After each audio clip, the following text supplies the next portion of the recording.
Hallo ihr lieben Kreativen, willkommen auf meinem Kanal Mellies Moments, willkommen in meiner kreativen Welt. Ja, ich kann mich ganz glücklich schätzen, ich habe von Victoria 12 neue Farben zur Verfügung gestellt bekommen. Ich möchte euch die gerne vorstellen. Das Besondere daran ist, es sind limitierte Farben, also die wird es nicht ständig in ihrem Programm geben. Und sollte euch eine von diesen Farben gefallen, dann kann ich euch nur empfehlen, schnell zuzuschlagen. Also mir gefallen sie super. Ich habe mir die speziell rausgesucht. Und ja, natürlich fange ich jetzt einfach mal an. Ich habe schon mein Blättchen vorbereitet. Ihr seht die Nummern, die diese Farben haben und wie sie heißen. Und als erstes habe ich mir ein wunderschönes Gelb ausgesucht. Ein sogenanntes Nepalgelb. Und das ist wirklich ein richtig schöner satter, also eher ein cremiger Gelbton. Wirklich eine tolle Farbe, muss ich sagen. Ich bin glücklich, dass ich sie habe. So, danach kommt ein Cadmium Orange. So, ich habe die Farben schon ein bisschen feucht gemacht. Und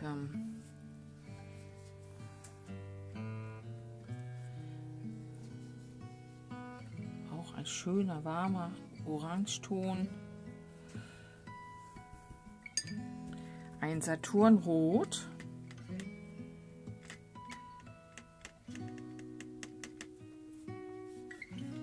Ist ein bisschen dunkler wie dieses Orange. Es ist nicht wie ein richtiges Leuchten, also so, ja, so ein Marsrot, ne? Eher braun, orange-rot, aber ein schöner Farbton. Dann eine Farbe, auf die habe ich mich ganz besonders gefreut. Granulierendes Violett. Ich liebe ja granulierende Farben.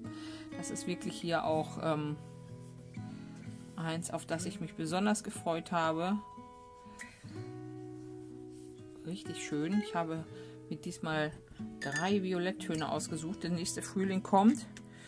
Die nächsten Traubenhyazinthen wollen gemalt werden.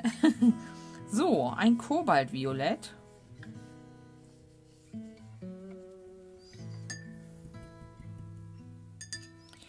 Und ein Traubenviolett.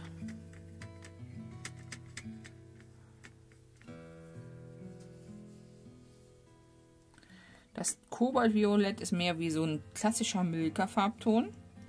Und dieses Traubenviolett ist auch wirklich eine schöne, ja, richtige Weintraubenfarbe, ne?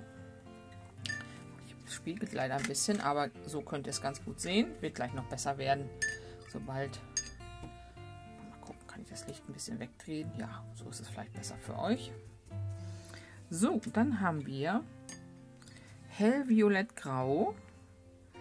Auch eine ganz spannende Farbe.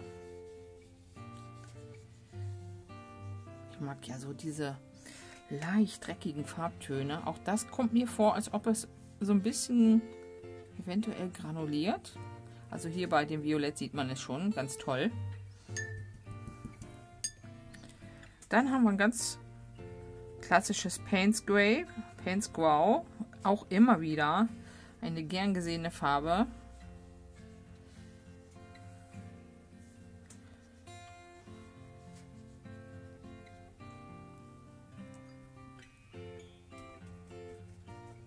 Macaron heißt die nächste Farbe.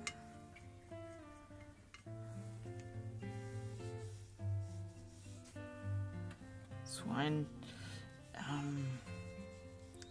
Grauton mit so einem, ja, Türkisstich irgendwie drin, finde ich. Super schön. Ein Grasgrün. Auch das wird im Frühling auf jeden Fall in Einsatz kommen. Das ist die perfekte Frühlingsfarbe. Ein Olivgrün.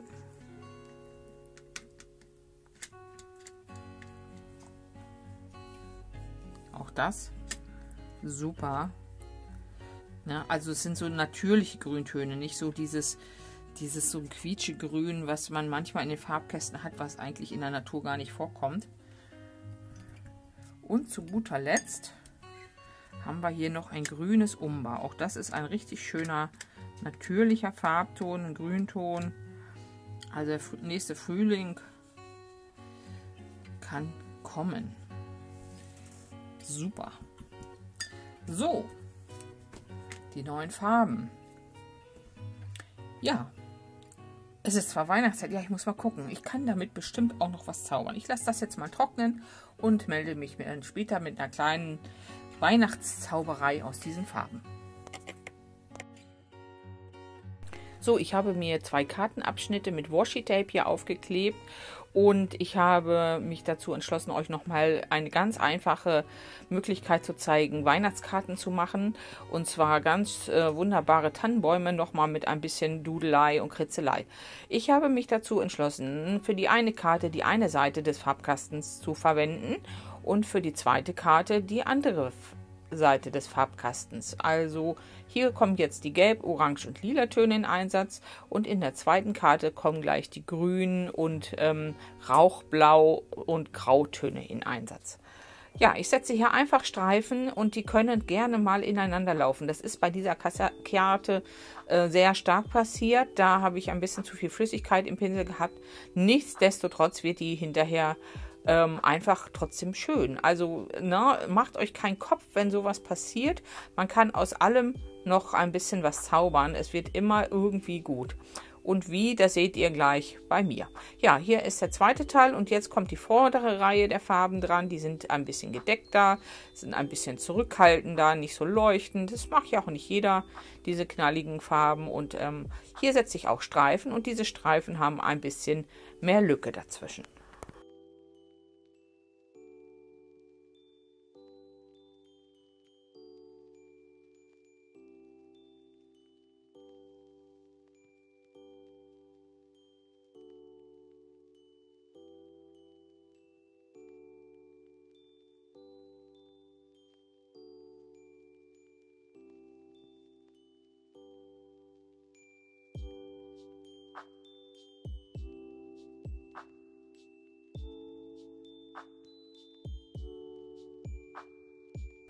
So, bei der ersten Karte schnappe ich mir hier einen Uniball Signo in Bronze oder in Kupfer. Wartet mal, ich muss noch mal eben schauen. Es ist Bronze und gleich auch noch einen in Gold und setze hier ein paar Verzierungen in die Streifen. Dann schnappe ich mir noch ein paar Aquarellstifte. Ihr könnt auch ganz normale Buntstifte nehmen und mache dort noch weitere Verzierungen. Hier farblich passend suche ich mir gleich ein paar Stifte dazu aus. No, also wie gesagt, da gehen auch normale Buntstifte. Ihr könnt auch ganz dünne Filzstifte nehmen und. Und ich setze jetzt einfach nochmal in diese einzelnen Farblinien passende Farbmuster hinein. Und da könnt ihr euch richtig austoben. Ne? Meistens Kreise, Punkte, Kringel, keine Ahnung, Dreiecke, was euch so in den Sinn kommt. Ne? Hier kommt jetzt nochmal der Uniball in Gold in Einsatz. Passend zu den gelben Flächen setze ich da einfach kleine Pünktchen rein, dass so ein bisschen Glitzer auftaucht. Ja, und am Ende ist diese Karte ganz toll geworden, obwohl sie eigentlich erstmal ziemlich verwaschen ist und die Farben sehr ineinander gelaufen sind und erstmal nicht so strukturiert aussah, aber trotzdem ist sie wunderschön geworden.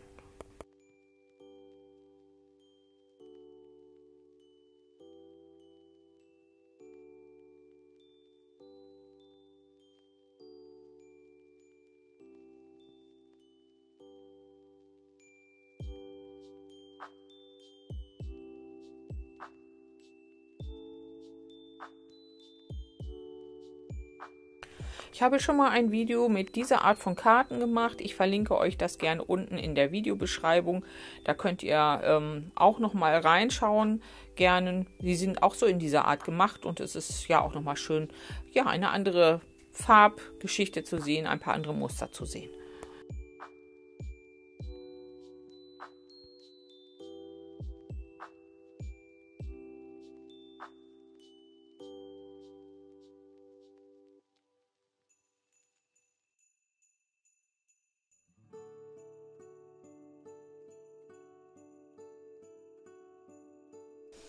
Ja, dann löse ich das Washi-Tape. Das geht in diesem Fall, lässt sich das sehr leicht lösen. Da brauche ich den Föhn mal nicht zur Hilfe nehmen. So anders, wenn ihr Krepppapier zum Abkleben nutzt, nehmt auf jeden Fall den Föhn zur Hilfe.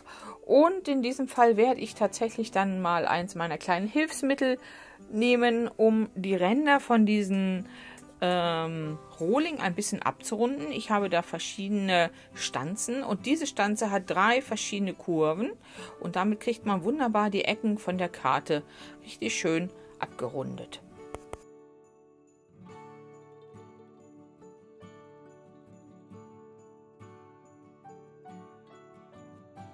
Ja, bei der zweiten Karte hatte ich schon angefangen, noch in den feuchten Zustand ein paar Muster reinzusetzen. Das hat nicht so gut geklappt. Jetzt ist sie getrocknet und ich mache das jetzt noch einmal. Ich nehme immer dieselbe Farbe, die der Strich hat und setze jetzt einfach noch mal ein paar Farbmuster in diese Balken hinein.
Nachdem das Ganze getrocknet ist, habe ich mir hier einen goldfarbenen Stift geschnappt und zwar einen, der ein eher gedecktes Gold hat, nicht so ein knalliges, leuchtendes Gold. Dieses gedeckte passt ein bisschen schöner zu dieser Farbauswahl, die ich bei der Karte benutzt habe. Und jetzt fange ich an und setze hier in diese etwas breiteren Streifen Muster hinein und auch in die Muster von den farbigen Streifen, ne? Die werdet ihr gleich sehen, werde ich so ein paar Highlights nochmal reinsetzen. Und ja, das macht diese Karte nachher vollkommen. Auch wenn jetzt hier zum Beispiel dieser blaue Streifen, der da jetzt kommt, der sieht eigentlich erstmal nicht so toll aus. Ein bisschen unsauber gearbeitet. Ja, ich hatte es heute ein bisschen eilig. Aber nichtsdestotrotz, am Ende, wenn das Muster drüber ist, wirkt es super gut, ne? Und von daher macht euch keinen Kopf, wenn mal irgendetwas nicht so wunderbar und akkurat wird, wie ihr euch das eigentlich gedacht habt. Es ist immer zu retten. Immer.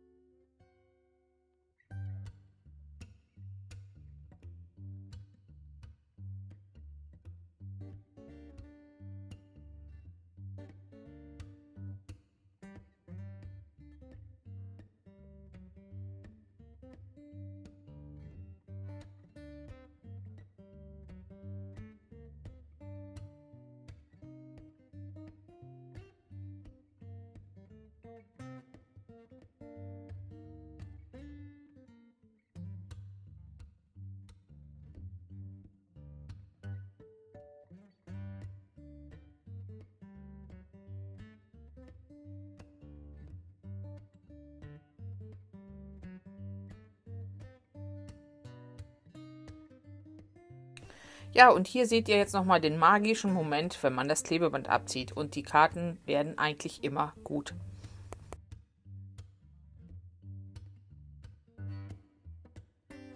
Ja, ihr Lieben, so konntet ihr jetzt nochmal sehen, wie man auf eine ganz einfache Art und Weise wunderschön hier Karten machen kann. Man muss dafür nicht akkurat arbeiten. Ihr könnt einfach ein paar Striche ziehen. Es kann ruhig ineinander laufen, so wie es hier auch passiert ist, ne?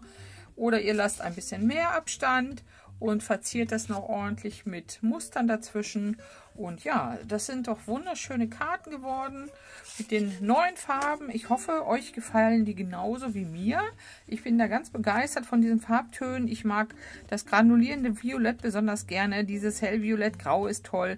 Das Paint Grayskull ich mag alle. Ich habe mir nicht umsonst diese Farben ausgesucht. Ich mag sie alle. Nochmal der Hinweis. Das sind limitierte Farben. Wen das interessiert, der schaut gerne bei Victoria rein. Ich verlinke den Shop wie immer unten in der Videobeschreibung.